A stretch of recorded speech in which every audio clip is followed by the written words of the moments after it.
Before I get going, don't forget to vote. Good evening. I'm still reporting on your reliable access to the truth, the still small voice of the Holy Spirit. Crosswalk.com, whose daily Bible verse I frequently use, put up a couple of paragraphs by Brittany Rust this morning that really snagged my attention. They concern a little verse which is one of my favorites, John 16:7. But very truly I tell you, it is for your good that I am going away. Unless I go away, the advocate will not come to you. But if I go, I will send him to you. When I was about 13, I was very concerned about what to do with my life. I wanted to make the most out of it I could possibly do, and was asking God to help me figure this out and direct me. I wasn't brought up in a devout family. My dad's family had deep Christian roots. My dad's father was a blind man. He had his sight until he got married, then went blind. However, he and his wife both lived to the age of 96. However, my father, then a young up-and-coming Air Force scientist, married into a very wealthy family, my mother's.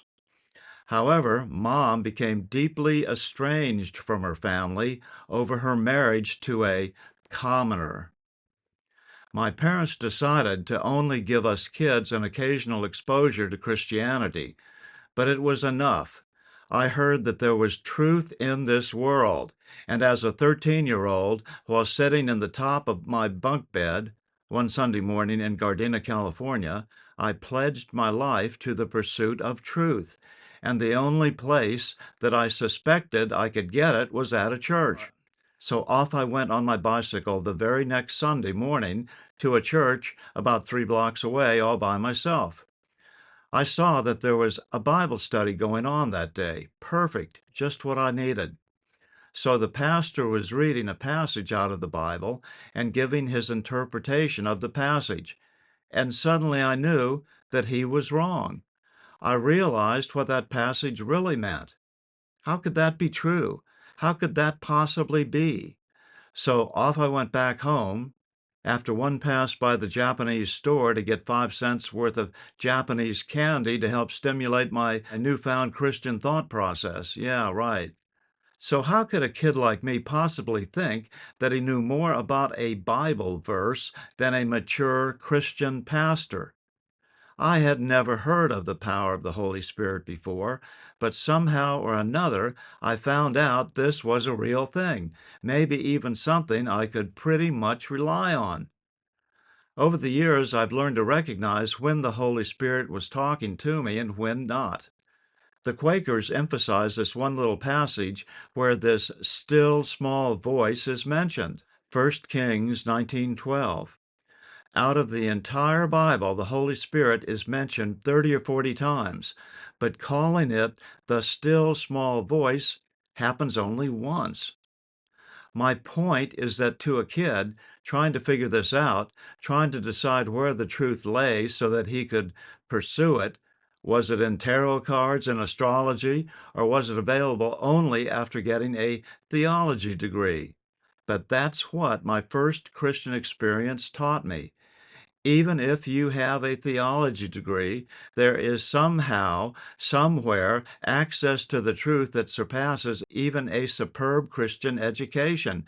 And apparently it was, and probably still is, available to 13-year-olds, even without a Christian upbringing. Here is Brittany Rust writing in BibleStudyTools.com.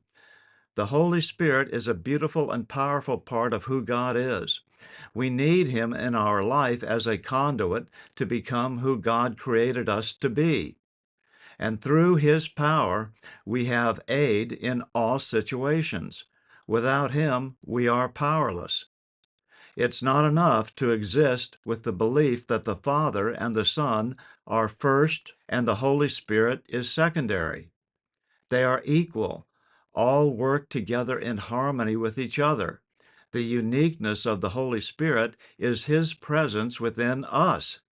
Jesus said before he ascended to heaven that the Holy Spirit would come and dwell within us as a believer.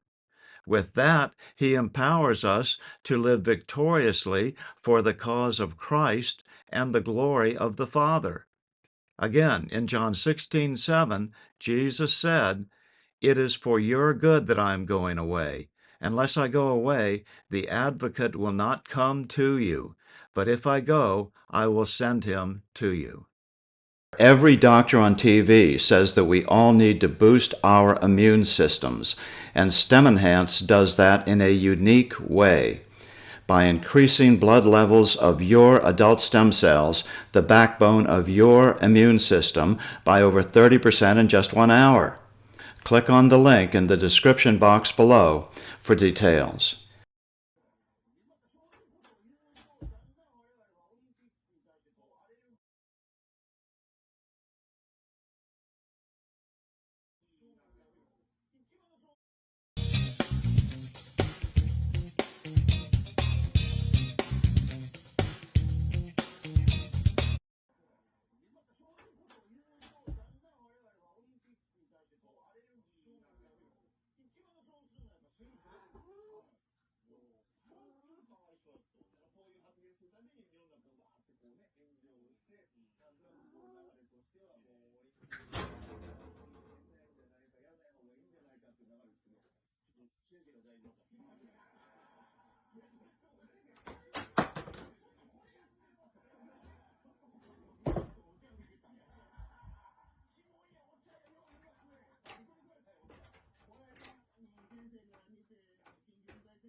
I'm still reporting from just outside the Citadel of World Freedom.